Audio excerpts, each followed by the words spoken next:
Hey there fellow musician, welcome back to another video, and in today's video I'm going to show you Michael Brauer's multibus compression technique. So this technique will help you get the perfect balance each and every time you mix your music. And one other important thing that I have to mention is that you don't use this technique after you finished mixing your music. You have to apply this technique immediately as you start mixing your songs. Now, just like you, I'm also working in a home recording studio. I'm not working in a multi-million-dollar studio with a bunch of racks filled with gear. So I have to make sure that with the little that I have, I get the best sound as possible. So that's what I'm going to show you today, how to squeeze the little that you have to get that $1 million sound. So let's just get straight into it then. So the goal here is to route all your tracks into different buses, but not just randomly. So bus A will be a large compressor, usually the 33609. The goal here is to control all your sustained sounds. So this will be your strings, your pads, your arpeggiators, anything that has sustained chords to it, then it goes to this bus. Then bus B will be everything that has transients. So this is your percussions, your drums, your bass. So you want to make sure that you control those transients. And then C is for the guitars. You want to make sure that you use a tube compressor so that each and every time when the guitar hits those tubes, it gives you that shimmering sound. And then D is all about giving you that wide effect. So it's basically a widener. As you can see, with crazy amount of width and also a tube compressor as well. Don't worry, I'll show you all the compressors as I give you the audio examples. But for now, let's start with bus A. And then bus A, which is for sustained sounds. Here I have pads and an arpeggiator. Usually I'll send anything that has sustained chords like your Rhodes, your pianos, etc. But this song doesn't have Rhodes. So, and then let's open the 33609 and then let's listen to the before and after.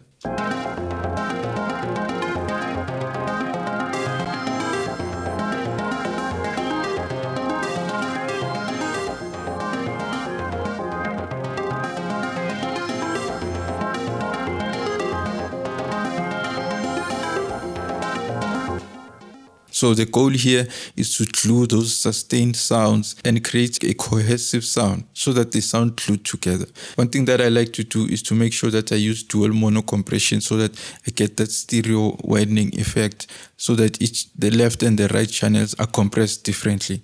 And then now let's move on to the drums and the bass channel. We'll listen to the before and after, and then I'll explain everything later on.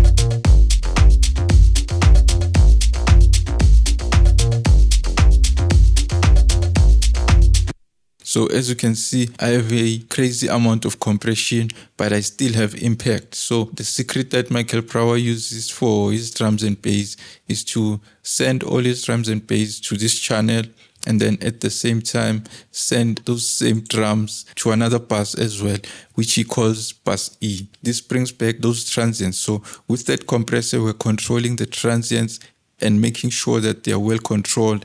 At the same time, we are sending those transients to the E bus just to bring back some of those transients. So this gives you that sound where you can feel that the drums are well controlled, but at the same time, they give you that impact. So let me bring back that compressor. What I'll do is to solo the channel again, and then let's go back to the kick and clap. I'll keep switching this on and off so that you can hear how this brings back those transients. Check it out.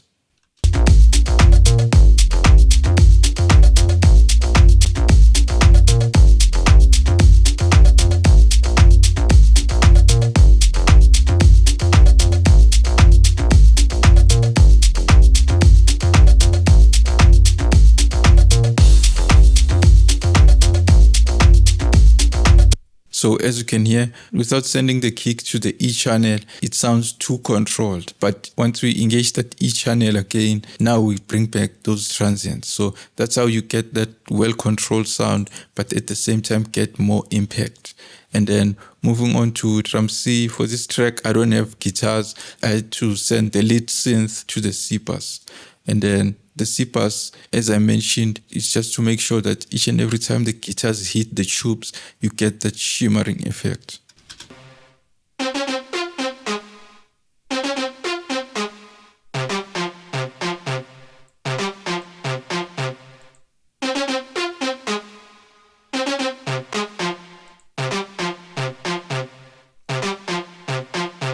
As you can see, we're not applying crazy amount of compression. Just 1 dB of gain reduction is enough to create that shimmer. When it comes to bus D, we're using another tube compressor, so we can listen to this.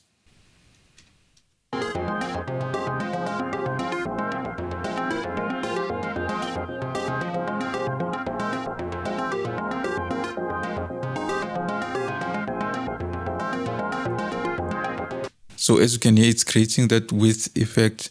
Anything that I want to make wide, I send it to the D bus. So as you can see, the arpeggiator and the pads are going to the A bus, but at the same time, they're being sent to the D bus as an aux or a send effects channel, just to give them that width, to make them wider in the mix. This is great for your supporting instruments, your background vocals, anything that you want to make sure that sounds a lot wider in the mix. So your background vocals will also go to the A bus and be sent to the D bus as well to give them that widening effect. And if you want to download this template, you can download this template. It comes with all these effects. You'll find each and every effect inside the template, including these compressors and all the other stuff that I didn't cover in this video. It all comes with explainer videos, so you won't get confused not knowing what everything is doing. So make sure that you download the template just to make your job a lot easier. I'll see you guys on the next video. Take good care of yourselves. Cheers.